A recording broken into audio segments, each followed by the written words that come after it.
നമസ്കാരം. VSG's accounting സിംപ്ലിഫൈഡിൻ്റെ മറ്റൊരു വീഡിയോയിലേക്ക് സ്വാഗതം. ഇന്ന് 36ാമത്തെ സെഷനാണ്. ഇന്ന് നമ്മൾ കഴിഞ്ഞ പല വീഡിയോകളിൽ കൂടി ഈ അക്കൗണ്ടിങ്ങിൻ്റെ പ്രൊസീജിയർ, അതായത് പല തരത്തിൽ ഫോംസ് ഓഫ് ബിസിനസ്സിൽ അക്കൗണ്ടിങ്ങിൽ വ്യത്യാസം വരാൻ സാധ്യതയുള്ളതുകൊണ്ട് ഫോംസ് ഓഫ് ബിസിനസ്സിനെ കുറിച്ച് നമ്മൾ പറഞ്ഞിട്ടുണ്ട്.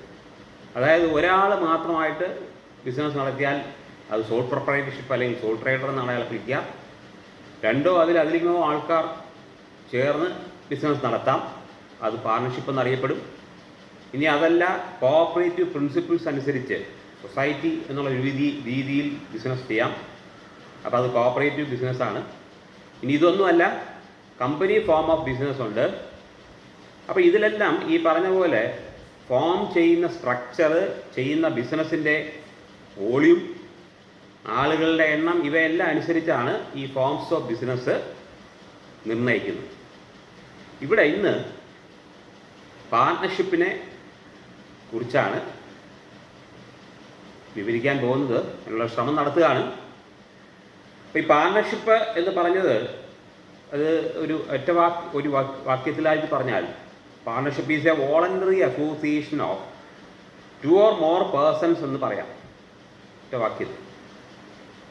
അതായത് ഒരാൾ മാത്രം നടത്തുന്ന ബിസിനസ് അല്ല. അത് നമ്മൾ നേരത്തെ പറഞ്ഞു, അതിനുള്ള പേര് വേറെയാണ്, സോൾ പ്രൊപ്രൈറ്റർഷിപ്പ്. അപ്പോൾ നമ്മൾ അക്കൗണ്ടിങ് പ്രൊസീജിയർ ആ സോൾ പ്രൊപ്രൈറ്റർഷിപ്പിൽ ബേസ് ചെയ്തിട്ടാണ് നേരത്തെ ഫൈനലൈസേഷൻ വരെ, അതായത് ഫൈനൽ അക്കൗണ്ട് വരെ എക്സ്പ്ലെയിൻ ചെയ്തിട്ടുള്ളത്. ഇവിടെ 2-ലധികം ആൾക്കാർ ഒരുമിച്ച് സ്വമേധയാ സ്റ്റാർട്ട് ചെയ്യുന്ന ഒരു ബിസിനസ്സാണ്. അതായത് ഒരു നിയമപരമായ സംരംഭത്തിന് വേണ്ടിയിട്ട് ലാഭം ലക്ഷ്യമാക്കിക്കൊണ്ട് 2 അതിലധികമോ ആൾക്കാർ അവരുടെ റിസോഴ്സസ്, അല്ലെങ്കിൽ ഇവിടെ ക്യാപിറ്റൽ എന്ന് വിളിക്കും, അതൊരുമിച്ച് കൊണ്ടുവന്നിട്ട് ഒരു എഗ്രിമെൻറ്റിൻ്റെ അടിസ്ഥാനത്തിൽ തുടങ്ങുന്നതാണ് പാർട്ണർഷിപ്പ്. ഇവിടെ ഒരു പ്രത്യേകത, ഈ പ്രോഫിറ്റ് അല്ലെങ്കിൽ ലാഭം ഷെയർ ചെയ്യപ്പെടണം. സോൾ പ്രൊപ്രൈറ്റർഷിപ്പിൽ ഒരാളാണ് നടത്തുന്നതുകൊണ്ട് ലാഭവും നഷ്ടവും ആ ആൾ തന്നെ സഹിച്ചാൽ മതി. പക്ഷെ ഇവിടെ ഷെയറിങ് ഓഫ് പ്രോഫിറ്റ് ഉണ്ടാകുന്നത് എപ്പോഴും പാർട്ണർഷിപ്പിൽ മാത്രമാണ്. ബാക്കി ഓരോരോ ഫോമിലും ഈ പ്രോഫിറ്റിന് വേറെ വേറെ പേരിലായിരിക്കും അറിയപ്പെടുക. അത് ഇനിയുള്ള വീടുകളിൽ പറയാം. ഇന്ത്യയിൽ ഈ പാർട്ണർഷിപ്പ് ഈ കൺസേൺസ് പ്രവർത്തിക്കുന്നത് പാർട്ണർഷിപ്പ് ആക്ട് ഓഫ് 1932 അനുസരിച്ചാണ്. ഇന്ത്യൻ പാർട്ണർഷിപ്പ് ആക്ട് സെക്ഷൻ 4, അതായത് 1932-ലെ section 4 of the Indian partnership act അനുസരിച്ച് പാർട്ണർഷിപ്പിനെ ഡിഫൈൻ ചെയ്തിരിക്കുന്നത് ഇങ്ങനെയാണ്: the relation between persons who have agreed to share the profits of a business carried on by all or any of them acting for all എന്നാണ്. പല questions ഈ ഇത്രയും പറഞ്ഞതിൽ നിന്ന് തന്നെ ഉണ്ടാകാം. +1 +2 പഠിക്കുന്ന കുട്ടികൾക്ക് എക്സാമിനേഷൻ പോയിന്റ് ഓഫ് വ്യൂവിൽ എടുക്കുകയാണെങ്കിൽ ഡിഫൈൻ പാർട്ണർഷിപ്പ് എന്ന് ചോദിച്ചാൽ എഴുതേണ്ടതാണ് ഞാനിപ്പോൾ പറഞ്ഞ ഡെഫിനിഷൻ. ഒരു സെക്ഷൻ ഉണ്ടാവും, ആക്ട് ഉണ്ടാവും, ആ ഇയർ ഇതെല്ലാം കറക്റ്റായിട്ട് എഴുതി തന്നെയാണ് ഡെഫിനിഷൻ പറയേണ്ടത്. അതായത് അവസാനത്തു നിന്ന് പോവുകയാണെങ്കിൽ any of them acting for all, അല്ലെങ്കിൽ carried on by all or any of them acting for all, എല്ലാവർക്കും വേണ്ടിയോ ഒരാൾ എല്ലാവർക്കും വേണ്ടിയോ ചെയ്യുന്ന ഒരു ബിസിനസ്സിൽ ലാഭം പങ്കിടുവാൻ വേണ്ടിയിട്ട് അവർ ഒരു എഗ്രിമെൻറ്റിൽ ഏർപ്പെട്ടാൽ ആ ഒരു ബന്ധത്തെ അല്ലെങ്കിൽ റിലേഷൻഷിപ്പിനെ പാർട്ണർഷിപ്പ് എന്ന് വിളിക്കാം എന്നാണ് ഡെഫിനിഷൻ.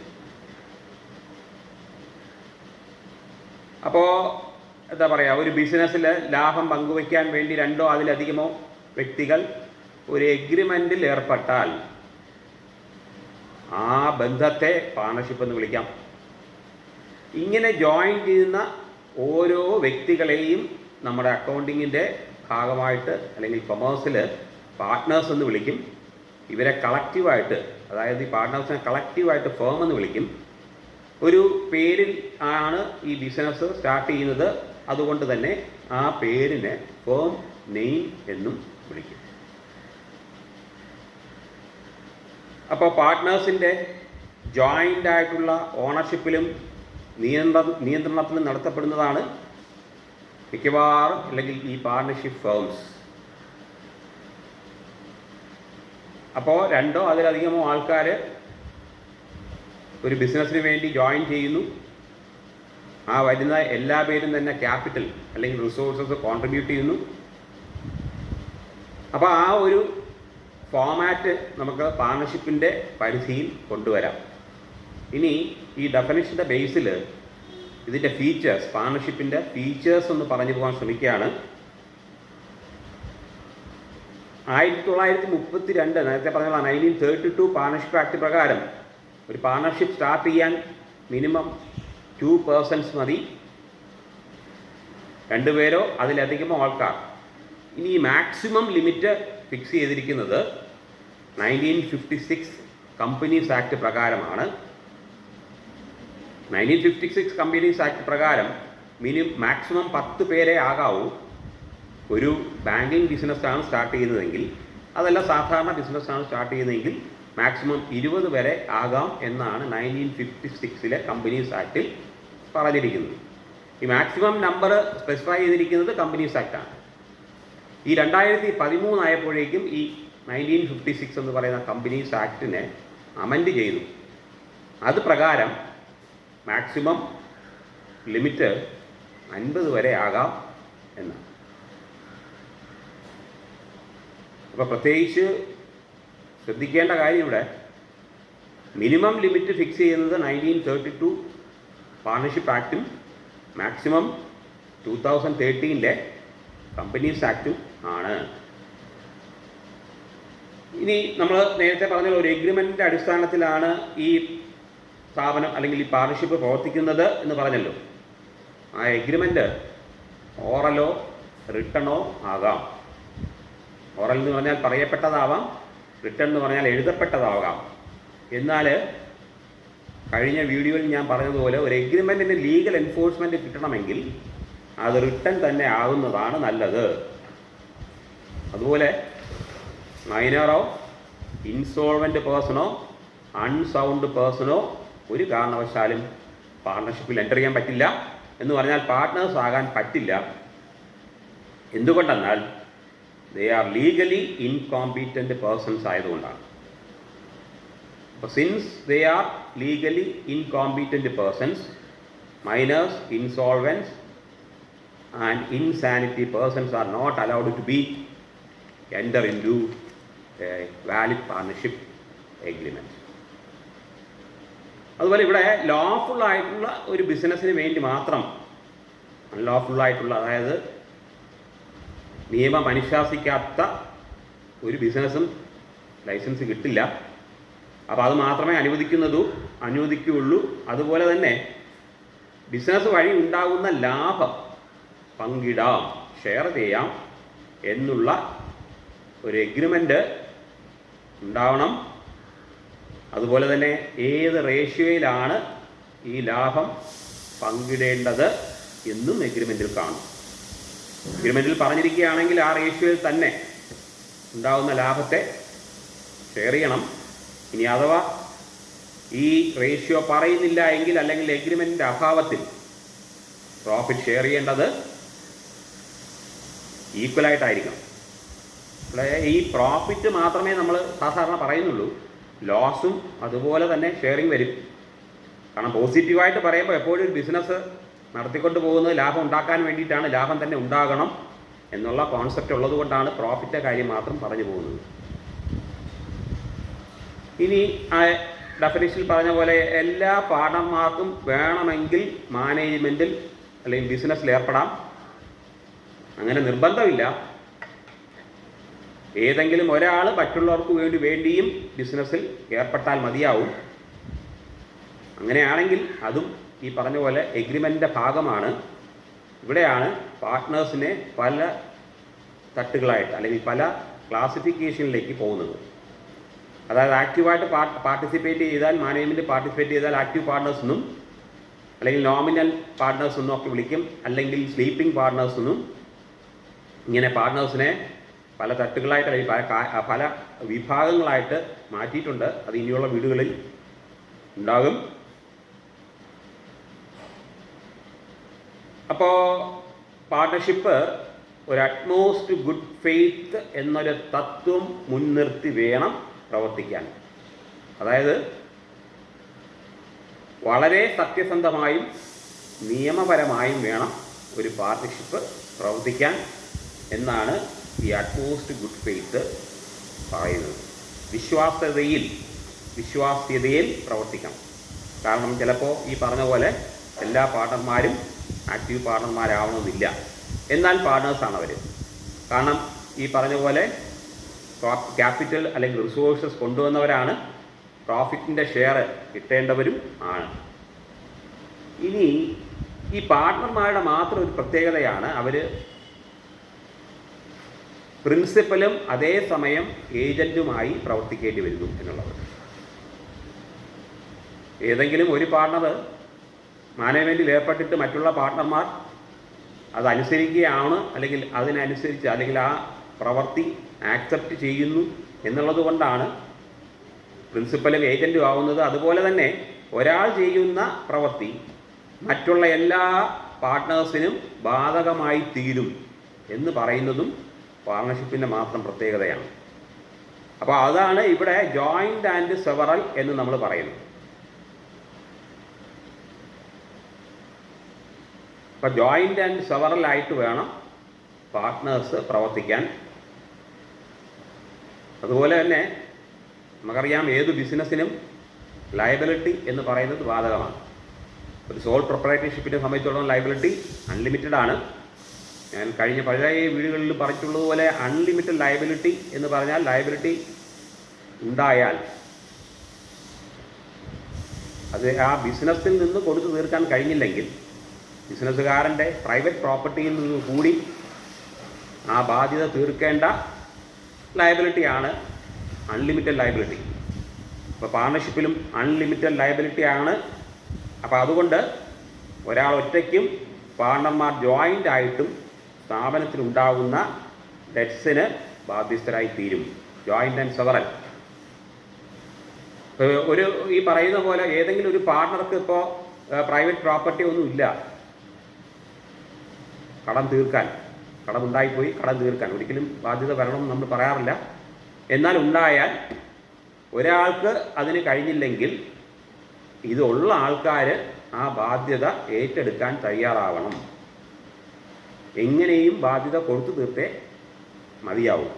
അതാണ് പാർട്ണർഷിപ്പിൻ്റെ പ്രത്യേകത. അതുകൊണ്ടാണ് അൺലിമിറ്റഡ് ലയബിലിറ്റി അതുപോലെ ജോയിൻ്റ് ആൻഡ് സെവറൽ ലയബിലിറ്റി എന്നും പറയുന്നത്. ജോയിൻ്റ് ആയിട്ടും എന്ന് കഴിഞ്ഞാൽ എല്ലാവർക്കും ഒരുമിച്ചുള്ള ലയബിലിറ്റി ഉണ്ട്, പ്രത്യേകമുള്ള ലയബിലിറ്റി ഉണ്ട്. അതാണ് ജോയിൻ്റ് ആൻഡ് സെവറൽ ലയബിലിറ്റി.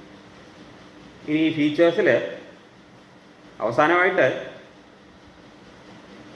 ഈ പാർട്ണർഷിപ്പിന് മാത്രമുള്ള ഒരു പ്രത്യേകതയാണ് ലീഗൽ എൻറ്റിറ്റി ഇല്ല എന്നുള്ളത്. It has no separate legal entity apart from the members, അല്ലെങ്കിൽ എപ്പാർട്ട് ഫ്രം ദ മെമ്പേഴ്സ് എന്ന് പറയുമ്പോൾ പാർട്ട്നേഴ്സ് ആണല്ലോ. എന്ന് പറഞ്ഞാൽ ഏതെങ്കിലും ഒരു പാർട്ട്ണറുടെ മരണമോ പിരിഞ്ഞു പോക്കലോ റിട്ടയർമെൻറ്റോ പാർട്ണർഷിപ്പിനെ ബാധിക്കാം. എന്ന് പറഞ്ഞാൽ ഒരു എഗ്രിമെൻറ്റിൻ്റെ ബേസിലാണ് പാർട്ണർഷിപ്പ് സ്റ്റാർട്ട് ചെയ്തിരിക്കുന്നത്. അതിലെത്ര പേരുണ്ട് എന്ന് ക്ലിയറായിട്ടും പറഞ്ഞിരിക്കും. അതിൽ ഒരാൾ ഈ പറഞ്ഞ പോലെ റിട്ടയർ ചെയ്യുകയോ മരണപ്പെടുകയോ ചെയ്താൽ ആ എഗ്രിമെൻറ്റ് ക്യാൻസലാവും. അതുകൊണ്ട് ആണ് ഇതിന് സെപ്പറേറ്റ് ലീഗലായിട്ടുള്ള ഒരു എൻറ്റിറ്റി, നിയമപരമായിട്ടുള്ള ഒരു നിലനിൽപ്പ് പാർട്ട്ണർമാരെ അപേക്ഷിച്ച് ഇല്ല എന്ന് പറയുന്നത്. വളരെ ഇമ്പോർട്ടൻ്റ് ആയിട്ടുള്ള പരീക്ഷ പോയിൻ്റ് ഓഫ് വ്യൂവിൽ ഒരു ഇമ്പോർട്ടൻ്റ് ആയിട്ടുള്ള ഒരു സംഗതിയാണിത്. എന്താണ് ലീഗൽ എൻറ്റിറ്റി ഇല്ല എന്ന് പറയാൻ കാരണം ഇതാണ്. Death or retirement of any partner may affect the partnership. ഇനി അങ്ങനെയല്ല, വേറൊരു എഗ്രിമെൻറ്റിൻ്റെ ബേസിൽ വീണ്ടും വേണമെങ്കിൽ തുടർന്നു പോകാം. പക്ഷെ അതുവരെ ഉണ്ടായിരുന്ന ബിസിനസ്സിൽ ഒരാൾ പോയി കഴിഞ്ഞാൽ അതവിടെ അവസാനിക്കുന്നു എന്നുള്ള കോൺസെപ്റ്റിലാണ് സെപ്പറേറ്റ് ലീഗൽ എൻറ്റിറ്റി ഇല്ല എന്ന് പറഞ്ഞു. ഇനി നേരത്തെ നമ്മൾ പറഞ്ഞു പാർട്ണർഷിപ്പ് റിട്ടേൺ എഗ്രിമെൻ്റ് ആണ് നല്ലതെന്ന്. ഓറലും ആകാമെന്ന് നിയമം പറയുന്നുണ്ട്. പക്ഷെ റിട്ടേൺ എഗ്രിമെൻറ്റിനെ വിളിക്കുന്ന പേരാണ് പാർട്ണർഷിപ്പ് ഡീഡ് എന്ന്. അപ്പോൾ ഇവിടെ അത് വളരെ പ്രധാനപ്പെട്ട ഒരു കാര്യം ആയതുകൊണ്ട് അതിന് ആർട്ടിക്കിൾസ് ഓഫ് പാർട്ണർഷിപ്പ് എന്നും അറിയപ്പെടും. അപ്പോൾ partnership deed is a document which contains the important terms and conditions of partnership as agreed by the partners എന്ന് പറയാം. പാർട്ണർഷിപ്പ് ഡീഡിന് ക്വസ്റ്റ്യൻ ഉണ്ടാവും. പാർട്ണർഷിപ്പ് ആക്ട് ഒരിക്കലും പറയുന്നില്ല ഞാൻ നേരത്തെ പറഞ്ഞ പോലെ എഗ്രിമെൻ്റ് റിട്ടേൺ ആകണമെന്ന്. ഓറലോ ആകാം. പക്ഷേ നേരത്തെ പല കഴിഞ്ഞ വീഡിയോകളിൽ പറഞ്ഞതുപോലെ റിട്ടേൺ എഗ്രിമെൻറ്റിന് മാത്രമേ ലീഗലായിട്ടുള്ള എൻഫോഴ്സ്മെൻ്റ് ഉള്ളൂ എന്ന് പറഞ്ഞാൽ ഇതിലേതെങ്കിലും തർക്കം അല്ലെങ്കിൽ മിസ്അണ്ടർസ്റ്റാൻഡിങ്, പ്രോഫിറ്റ് ഷെയറിങ്ങിനെ കുറിച്ചുള്ള സംശയം, ഇതെല്ലാം കൊണ്ടുവന്ന ക്യാപിറ്റലിനെ കുറിച്ചുള്ള സംശയം, ഇതെല്ലാം സ്വാഭാവികമാണ്, മനുഷ്യരാണ് നടത്തുന്നത് എന്നുള്ളത് കൊണ്ട് ഇതെല്ലാം ഉണ്ടാവാൻ സാധ്യതയുണ്ട്. അപ്പോൾ ഇതെല്ലാം ഒഴിവാക്കാൻ വേണ്ടിയിട്ട് അല്ലെങ്കിൽ നിയമപരമായിട്ട് ഇതിനൊരു വാലിഡിറ്റി വരണമെങ്കിൽ ആ ഫേമിന് എഗ്രിമെൻ്റ് റിട്ടേൺ ആകുന്നതാണ് നല്ലത്. ഇനി ജസ്റ്റ് ഒരു കാര്യം കൂടെ പറഞ്ഞു പോവുകയാണ്. അതായത് കണ്ടൻസ് ഓഫ് പാർട്ണർഷിപ്പ് ഡീഡ് പലതും ഞാൻ പറഞ്ഞെങ്കിലും ഫോർമാലിറ്റി പറയുകയാണെങ്കിൽ നെയിം ഓഫ് ദ ഫേം ഉണ്ടാവണം, names and address of all partners ഉണ്ടാവണം. അതിൽ ഈ പാർട്ട്ണർമാർ ആരൊക്കെയാണ്? Active partners, sleeping partners, partner by estoppel എന്നൊക്കെ പറഞ്ഞ് ഡിവിഷനുണ്ട്, ഞാൻ നേരത്തെ പറഞ്ഞു. ഇനി date of commencement of business, എന്താണ് ബിസിനസ് സ്റ്റാർട്ട് ചെയ്തതെന്നുള്ളത്, principal place of the business, എവിടെയാണ് ബിസിനസ് ചെയ്യുന്നത്, ക്യാപിറ്റൽ കോൺട്രിബ്യൂഷൻ ഓഫ് പാർട്ട്നേഴ്സ്, അതുപോലെ തന്നെ പ്രോഫിറ്റ് ഷെയറിംഗ് റേഷ്യോ, അതുപോലെ എന്തെങ്കിലും വിഡ്രോ ചെയ്യാൻ ക്യാപിറ്റൽ കൊണ്ടുവന്നല്ലോ, അതുപോലെ പാർട്ണർഷിപ്പിൽ നിന്ന് വിഡ്രോ ചെയ്യാൻ അനുവാദമുണ്ടെങ്കിൽ അത്, കൂടാതെ ക്യാപിറ്റൽ കൂടാതെ ഏതെങ്കിലും എമൗണ്ട് പാർട്ട്ണർമാർ ബിസിനസ്സിൽ ഇൻവെസ്റ്റ് ചെയ്തിട്ടുണ്ടെങ്കിൽ അതിന്, അതായത് മറ്റുള്ള പാർട്ട്ണർമാരെ അപേക്ഷിച്ചിട്ട് കൂടുതലായിട്ടുള്ള എമൗണ്ട് ഇൻവെസ്റ്റ് ചെയ്താൽ അതിന് ഇൻട്രസ്റ്റ് കിട്ടാനുള്ള അവകാശമുണ്ട്. കാരണം അദ്ദേഹം അത് വേറെ ഏതെങ്കിലും ബാങ്കിലോ മറ്റോ ഇൻവെസ്റ്റ് ചെയ്തിരുന്നെങ്കിൽ അതിൻ്റെ റിട്ടേൺ ആയ ഇൻട്രസ്റ്റ് ഉണ്ടാവും. അതിന് പകരം ബിസിനസ്സിൽ ഇൻവെസ്റ്റ് ചെയ്തു എന്നുള്ളത് കൊണ്ട് ഇൻട്രസ്റ്റ് കിട്ടാനായിട്ട് യോഗ്യതയുണ്ട്. അപ്പോൾ ആ ഇൻട്രസ്റ്റ് റേറ്റ് എഗ്രിമെൻറ്റിൽ പറഞ്ഞിരിക്കണം. ഇതുകൂടാതെ rules regarding operation of bank account, അതായത് ബാങ്ക് അക്കൗണ്ട് നമ്മൾ സ്റ്റാർട്ട് ചെയ്യുമ്പോൾ ഒരു 15 പേര് ആണ് ബിസിനസ് സ്റ്റാർട്ട് ചെയ്തിരിക്കുന്നത്. ഈ 15 പേർക്കും കൂടെ എന്താ പറയുക, ബാങ്ക് അക്കൗണ്ട് ഓപ്പറേറ്റ് ചെയ്യാൻ സാധ്യമല്ല. 1 or 2 ആളുടെ പേരായിരിക്കും ബാങ്ക് അക്കൗണ്ട് ഓപ്പൺ ചെയ്യാൻ നേരം കൊടുത്തിരിക്കുക. അപ്പോൾ അത് ആരൊക്കെയാണെന്നുള്ളത് എഗ്രിമെൻറ്റിൽ അല്ലെങ്കിൽ പാർട്ണർഷിപ്പ് ഡീഡിൽ ക്ലിയർ ആയിട്ട് പറഞ്ഞിരിക്കണം. പിന്നെ നേരത്തെ പറഞ്ഞ പോലെ പ്രോഫിറ്റ് ഷെയറിംഗ് മാത്രമല്ല, ലോസ് ഷെയർ ചെയ്യുന്ന റേഷ്യോ, രണ്ടിൻ്റെയും റേഷ്യോ ഉണ്ടാകണം. അപ്പോൾ വളരെ പ്രധാനപ്പെട്ട ഒരു വിഷയം, ഒരു വിഷയവും ചെറുതല്ല, എല്ലാ വിഷയത്തിനും അതിൻ്റേതായ പ്രാധാന്യമുണ്ട്. അപ്പോൾ മനസ്സിലാക്കി തന്നെ മുന്നോട്ട് പോകണം. ഇവിടെ പാർട്ണർഷിപ്പ് അവസാനിക്കുന്നില്ല. ഒരു ഭാഗം മാത്രമേ പാർട്ണർഷിപ്പിൻ്റെ ആയിട്ടുള്ളൂ, ബാക്കി ഇനി വരുന്ന വീഡിയോകളിൽ ഉണ്ടാവും. വീഡിയോകളെല്ലാം ശ്രദ്ധിച്ച് മനസ്സിലാക്കുകയും മാക്സിമം ഷെയർ ചെയ്യുകയും ചെയ്യണമെന്നുള്ള ഒരു നിർദ്ദേശത്തോടുകൂടി ഇന്നത്തെ വീഡിയോ അവസാനിപ്പിക്കുകയാണ്. സബ്സ്ക്രൈബ് ചെയ്തിട്ടുള്ള എല്ലാവർക്കുമുള്ള നന്ദി അറിയിച്ചുകൊണ്ട് നിർത്തുന്നു.